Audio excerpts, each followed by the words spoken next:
এই যে দেশের নীতি নির্ধারণী পর্যায়ে আমরা কোনো দ্বৈত নাগরিককে দায়িত্ব দেব কি না, মানে যারা দেশের সিদ্ধান্ত নেবেন দেশের ভালো মন্দ নিয়ে, সেখানে আমি এমন কোনো লোককে রাখবো কি না যে লোক একই সঙ্গে বাংলাদেশের নাগরিক এবং ভিন্ন একটা দেশের নাগরিক। পৃথিবীর অনেক দেশ আছে, যেমন সিঙ্গাপুর। আপনি যদি সিঙ্গাপুরের নাগরিকত্ব নিতে যান, আপনি পৃথিবীর অন্য কোনো দেশের নাগরিকত্ব নিতে পারবেন না, কারণ তাদের বক্তব্য হলো তুমি একসঙ্গে দুই নৌকা পা দিতে পারবে না। তুমি যদি সিঙ্গাপুরের নাগরিকত্ব বাদ দিয়ে অন্য কোনো দেশের নাগরিকত্ব নাও, তার মানে তুমি সিঙ্গাপুরের নাগরিকত্ব নিয়ে হ্যাপি নও। একই জিনিস কিন্তু ভারতেও আছে। ভারতের কোনো নাগরিক যদি বিদেশের কোনো দেশের নাগরিকত্ব নিতে যায়, তাকে কিন্তু ভারতের নাগরিকত্ব ছেড়ে নিতে হয়। এই জিনিসটা বাংলাদেশে নেই। বাংলাদেশে একই সঙ্গে দুই জায়গার নাগরিকত্ব নেওয়ার একটা সুযোগ আছে। আমাদের অনেক আত্মীয়স্বজন আছে যারা বিদেশে অন্য দেশের নাগরিক, ইউরোপের নাগরিক, অস্ট্রেলিয়ার নাগরিক, আমেরিকার নাগরিক, আবার তারা একই সঙ্গে বাংলাদেশেরও পাসপোর্ট ধারণ করে।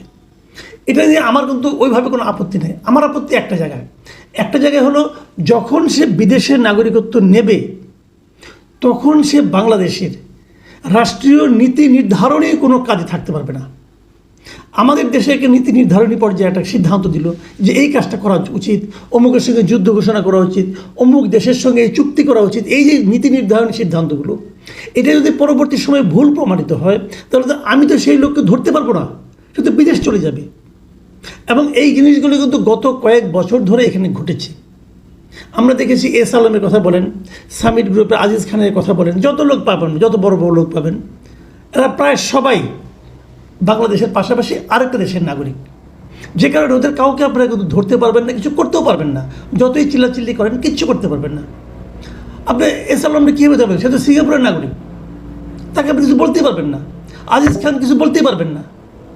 তো এই লোকগুলো কিন্তু এই দেশের থেকে এই দেশটাকে লুটপাট করে পরে অন্য জায়গায় টাকা পাঠিয়ে দেয়, ওখানে যে থাকে। অনেকে বলেন বিদেশে থেকে আমরা তো দেশের জন্য ভাবছি, করছি, টাকা পাঠান ভাই, কোনো সমস্যা নাই, আপনারা সব কিছুই করেন, আপনারা দেশে এসে ফ্যাক্টরি করেন, শিল্প কারখানা করেন, কোনো আপত্তি নাই। কিন্তু আপনি দেশের রাষ্ট্রপতি হতে চেয়েন না, আপনি দেশের প্রধানমন্ত্রী হতে চেয়েন না, আপনি দেশের এমপি হতে চেয়েন না, কারণ এইগুলি নীতি নির্ধারণী। আপনি যখন বিদেশের নাগরিক হবেন তখন আপনার দেশপ্রেম যারা বিদেশের নাগরিক নয়, বাংলাদেশে বসবাস করে, তাদের চেয়ে কম হতে বাধ্য। কারণ যদি বাংলাদেশকে আপনি ভালোবাসতেন সম্পূর্ণভাবে, তাহলে আপনি বিদেশে যেখানেই যান না কেন, ওখানে চাকরি বাকরি করতেন, অনেক কিছুই করতেন, নাগরিকত্বটা আপনি নিতেন না। কেন নিয়েছেন? যাই হোক, এই এত বড় ভূমিকাগুলি বললাম কেন? এটা নিয়ে আমি একাধিক রিপোর্ট করেছি। অনেকে আমার কাছে এই সমস্ত নিয়ে নানা রকম মানে আপনার মেইল পাঠায়, মেসেজ পাঠায়, ইমেইলে আসে, অনেক কিছু আসে, এবং অনেকে ওনারা অনেকে প্রশ্নও করেন আপনি এই লোকগুলি কি। আমার কাছে এরকম অনেকগুলি প্রশ্ন এসেছে। আমি এই প্রশ্নগুলোর আজকে উচ্চারণ করতে চাই, কারণ আমি সংশ্লিষ্ট লোককেও এই প্রশ্নগুলি করতে চাই, যারা নাকি এদেশের গুরুত্বপূর্ণ দায়িত্বে আছেন। তাদের কাছে জানতে চাই যে আসলে আপনাদের নিয়ে যে প্রশ্নগুলি উঠেছে, এই প্রশ্নগুলি কি সঠিক? আমি জানি না, কিন্তু আমি কনফার্ম হতে পারবো না। যেমন ধরেন ডক্টর ইউনুস কি আমেরিকার নাগরিক? উনি কি দ্বৈত নাগরিক? এখন এই প্রশ্নটা আমি কিভাবে প্রমাণ করব? আমি কি ডক্টর ইউনুসের পাসপোর্ট দেখতে চাইতে পারবো যদি উনি না দেখান? আমি যতটুকু জানি উনি একটা লাল পাসপোর্ট নিয়েছেন, সেই লাল পাসপোর্টের নাম্বারও আমি পেয়েছি। কিন্তু যে কোনো নতুন পাসপোর্ট নিতে গেলে সেই পাসপোর্টে কিন্তু পুরনো পাসপোর্টের একটা ইতিহাস থাকে। আগের পাসপোর্ট নাম্বারটা কত ছিল? ডক্টর ইউনুসের লাল পাসপোর্টে কি সেই নাম্বারটা আছে? আগের নাম্বারটা সেটা কত নাম্বার? সেই পাসপোর্টটা উনি কতদিন আগে নিয়েছিলেন? উনি এত ঘন ঘন বিদেশে যাওয়া আসা করতেন, আগে দেখছি আমরা, এখনও দেখছি। তো তার তো পাসপোর্টে সিল, ইমিগ্রেশনে সিল পড়তে পড়তে পেজ তো প্রতি বছর তো 2-3 টাকা তার পাসপোর্ট নবায়ন করার কথা। অতবার কি করেছেন? নাকি তিনি অন্য কোনো দেশের পাসপোর্ট নিয়ে চলাফেরা করতেন? এই প্রশ্নগুলো যদি উঠে, আপনি কিভাবে এটা সমাধান করব? আমি ডক্টর ইউনুসকে জিজ্ঞাসা করতে চাই, আপনি বলুন, আপনি যেহেতু আপনাকে নিয়ে একটা প্রশ্ন উঠেছে, আপনি এটা একটা সমাধান দিন আমাদেরকে। বলুন আপনার অবস্থানটা কি? আপনি কি বিদেশের নাগরিক নাকি নাগরিক না? আপনি কি একই সঙ্গে আরেকটা দেশের নাগরিক? হলে কোন দেশের নাগরিক? আমাদের বলতে আপনার অসুবিধাটা কি? লজ্জা পাচ্ছেন কেন? এখানে তো লজ্জা পাওয়ার কিছু নেই।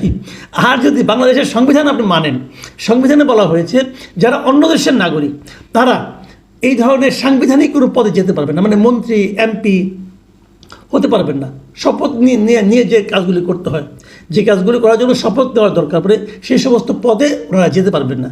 সেই বিচারে ডক্টর ইউনুস হয়তো প্রধান উপদেষ্টা হতে পারবেন না। তাই যেহেতু প্রশ্নটা উঠেছে, আমি ওনার কাছে উত্তরটা চাই।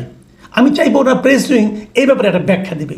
তারপরে ব্যাখ্যা যদি ভুল হয় তখন এটা নিয়ে আবার আলোচনা হতেই পারে, কোনো সমস্যা নেই। যেমন ওনার কন্যা দিনা আফরোজ ইউনুস আমার কাছে একজন লিখেছে উনিও নাকি মার্কিন নাগরিক। এটা কি সত্য? আমি জানতে চাই। আমি আরও কিছু প্রশ্ন করব, এগুলো আমি জানতে চাই যে আসলে কি। যেমন ধরা যাক, উপদেষ্টাদের মধ্যে একজন সৈয়দ রিজওয়ানা হাসান, বলা হচ্ছে উনি ব্রিটিশ নাগরিক, একই সঙ্গে দ্বৈত নাগরিক। আবার ধরুন আমরা যদি আমার কাছে যে মেসেজগুলো এসে যায়, মেসেজগুলো পড়ে পড়ে শোনাচ্ছি প্রশ্নগুলি। যেমন প্রধান উপদেষ্টার আন্তর্জাতিক বিষয় সংক্রান্ত বিশেষ দূত, উনি আবার উপদেষ্টার মর্যাদার প্রাপ্ত। ওনার নাম হলো মিস্টার লুৎফে সিদ্দিকী। উনি বিদেশ থাকেন দীর্ঘদিন, উনি সুইজারল্যান্ডের নাগরিক এবং একই সঙ্গে বাংলাদেশের নাগরিক। ডক্টর খলিলুর রহমান বহুল চর্চিত, বহুল আলোচিত ব্যক্তি, উনি মানে গভর্নমেন্টের নিরাপত্তা উপদেষ্টা এবং রোহিঙ্গা বিষয়ক সমস্যা বিষয়ক হাই রিপ্রেজেন্টেটিভ। উনি দীর্ঘদিন ধরে আমেরিকায় আছেন, আমেরিকার নাগরিকত্ব নিয়েছেন, উনি দ্বৈত নাগরিক। আবার ডক্টর আনিসুজ্জামান চৌধুরী, উনি প্রতিমন্ত্রীর প্রতিমর্যাদা প্রধান উপদেষ্টার বিশেষ সহকারী, উনি বড় অর্থনীতিবিদ, উনি অর্থনীতি নিয়ে অর্থ মন্ত্রণালয়ে কাজ করছেন, উনি অস্ট্রেলিয়ার নাগরিক। মোহাম্মদ সুফিউর রহমান, তিনি তাকে সম্প্রতি প্রতিমন্ত্রীর পদমর্যাদায় প্রধান উপদেষ্টার বিশেষ সহকারী হিসেবে নিয়োগ দেওয়া হয়েছে। তিনি কাজ করবেন পররাষ্ট্র মন্ত্রণালয়ে। তিনি কিন্তু বাংলাদেশের পাশাপাশি সুইজারল্যান্ডেরও নাগরিক।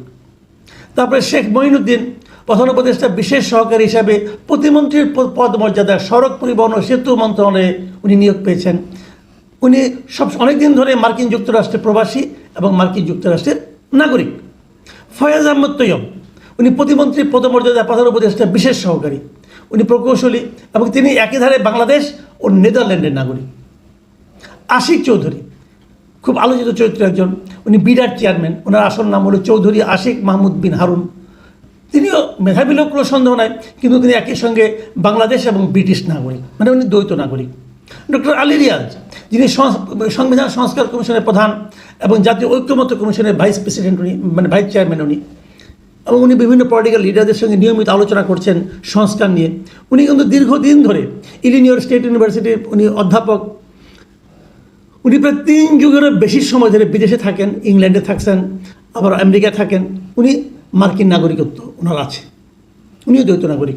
মিস্টার বদিউল আলম মজুমদার, উনি নির্বাচন ব্যবস্থা সংস্কার কমিশনের প্রধান, উনি আমেরিকান সংস্থা হাঙ্গার প্রজেক্টের বাংলাদেশ শাখার পরিচালক। সুজনের উনি কর্ণধার, উনিও কিন্তু আমেরিকার নাগরিক। কামাল আহমেদ, গণমাধ্যম সংস্কার কমিশনের প্রধান, উনি বিবিসিতে ছিলেন দীর্ঘদিন এবং তারপরে এখন লন্ডনেই আছেন এবং উনি ব্রিটিশ নাগরিকত্ব নিয়েছেন। দুর্নীতি দমন কমিশন সংস্কার কমিশন যেটা হয়েছে, তার যে মেম্বার ডক্টর মোস্তাক হোসেন খান, তিনিও ব্রিটিশ নাগরিক। প্রধানমন্ত্রীর খুব পাওয়ারফুল একজন লোক, প্রধান উপদেষ্টার মানে এসডিজি বিষয়ক মুখ্য সমন্বয়ক, যিনি সিনিয়র সচিব পদমর্যাদা আছেন, লামিয়া মুর্শিদ। তাকে অনেকে এমনও বলে যে উনি দীর্ঘদিন ধরে গ্রামীণ ব্যাংকে আছেন এবং ডক্টর ইউনূসের অন্যতম সহযোগী তাকে বলা হয়ে থাকে, এবং তিনি কানাডার নাগরিক। তার স্বামী সন্তানরা দীর্ঘদিন ধরে কানাডায় থাকে, এখনও তার স্বামী দেশে আছেন। প্রধান উপদেষ্টার ঐক্যমত্য বিষয়ক বিশেষ সহকারী মিস্টার মনির হায়দার, তাকেও সিনিয়র পদমর্যাদা সচিব পদমর্যাদা নেওয়া হয়েছে। তিনি 1 যুগ ধরে রিফিউজি অ্যাসাইলামে আমেরিকায় বসবাস করেন, তিনিও আমেরিকার নাগরিক। এবং যতদূর জানা যায়, রাজনৈতিক অ্যাসাইলাম নিতে গেলে পূর্বের দেশের আগের দেশে নাগরিকত্ব, পাসপোর্ট, এনআইডি এগুলি ত্যাগ করতে হয়। যদি সেটা করে থাকেন তাহলে তিনি হয়তো এখন কেবলই মানে মার্কিন নাগরিক, আর বাংলাদেশের নাগরিকত্ব নাই, এটাও হওয়ার সম্ভাবনা আছে। একই রকম ঘটনা ঘটবে মিস্টার মুশফিকুল ফজল আনসারির ক্ষেত্রে। তিনিও সিনিয়র সচিব মর্যাদায় মেক্সিকোতে বাংলাদেশের রাষ্ট্রদূত নিয়োগ হয়েছেন, উনিও আমেরিকার নাগরিক। আরেকজন প্রধান উপদেষ্টার একান্ত সচিব মানে পিএস, এদিকে সাজিব এম খাইরুল ইসলাম, তিনি যুগ্ম সচিব পদমর্যাদায় চুক্তিভিত্তিক নিয়োগ পেয়েছেন এবং উনিও আমেরিকার নাগরিক। এই যে কথাগুলো বললাম, যে নামগুলি পেলাম, এই নামগুলি কিন্তু আমার কাছে বিভিন্ন জনে পাঠিয়ে আমাকে প্রশ্ন করেছে এবং তারা বলেছে এই ঘটনাগুলি সত্য কিনা। আমি এটা পড়ে শোনালাম। আমি সংশ্লিষ্ট সকলের কাছে এই প্রশ্নটাই কেবল করতে চাই, আসলে কি তাই? আসলে কি আপনারা দ্বৈত নাগরিক? আপনারা দ্বৈত নাগরিক হতেই পারেন। আমি একটা কথা খালি বলি, আমার অন্য কোনো, আপনারা যদি দেশকে আসলে ভালোবাসেন, হতে পারে আগের সরকারের আমলে দেশকে ভালোবাসা, দেশের প্রতি ভালোবাসা প্রকাশের সুযোগ পান নাই, হতে পারে। কিন্তু আগে স্বৈরাচারী শাসক ছিল, দেশে আসলে আপনাদের বিপদ হতে পারতো, হতে পারে। আপনারা এবার দেশে আসছেন, দেশ সেবা করতে চান, তাতেও আমার কোনো আপত্তি নেই। আপনারা জ্ঞানী মানুষ, আপনাদের সারা দুনিয়া আপনাদেরকে ধারণ করে সম্মানিত হয়। অতএব তারা ওই দেশ ছেড়ে এখানে এই দেশে এসেছেন, কেন এসেছেন? দেশপ্রেমের জন্য এসেছেন। ওকে, তাহলে ওই দেশের নাগরিকত্বটা ছেড়ে আসছেন? আমি এই প্রশ্নটা করতে চাই। ওই যে আসলে আপনারা দেশকে ভালোবাসেন, ওই দেশের নাগরিকত্ব ছেড়ে আসুন, এসে প্রমাণ করুন যে আপনারা দেশকে ভালোবাসেন। আপনি যদি না ছেড়ে আসেন, মানে যদি ওইটাও হাতে রাখেন, তার অর্থ হবে এটাই যে আপনি এখানে আকাম কোকাম যদি করেন, তাহলে আপনাকে ধরার আগে আপনি জাস্ট টিকিট কেটে উড়াল দিবেন, আপনাকে আর আমি ধরতে পারবো না। এই দেশটা তো আমাদের, আমরা তো এই দেশে থাকবো, আপনারা তো থাকবেন না রে ভাই। আমরা কাকে ধরবো, কাকে জিজ্ঞাসা করবো এটা আপনি কেন বললেন, কেন করলেন? কারণ আপনারা তো তখন মার্কিন নাগরিক, কেউ সুইজারল্যান্ডের নাগরিক, কেউ কানাডার নাগরিক, আপনাদেরকে আমি পাবো কোথায়? প্লিজ, আপনারা মহান ব্যক্তি, আপনারা জ্ঞানী ব্যক্তি, আপনাদের কাছে স্বনির্বন্ধ অনুরোধ, হাত জোর করে বলতেছি ভাই, আপনারা আপনাদের ওই সুযোগটা ছেড়ে আসেন, ওই নাগরিকত্বটা ত্যাগ করে তারপর আমাদের এখানে কাজ করেন। আমি যাদের নাম বললাম তাদের প্রত্যেকের কাছে আমার অনুরোধ, আপনারা প্রকাশ্যে এসে বলুন যে আপনারা দ্বৈত নাগরিক নাকি নাগরিক না, নাকি আপনাদের ব্যাপারে এটা মিথ্যা অভিযোগ। আর যদি আপনারা দ্বৈত নাগরিকত্ব আসলেই নিয়ে থাকেন, তাহলে আপনাদের প্রতি অনুরোধ, আপনারা যে কোনো একটা ছেড়ে আসুন, আপনারা ওইটা ছেড়ে এই দেশে সেবা করুন। আর যদি ওইটা রেখে দেশে সেবা করতে চান, তাহলে আপনাদেরকে বলবো সরি।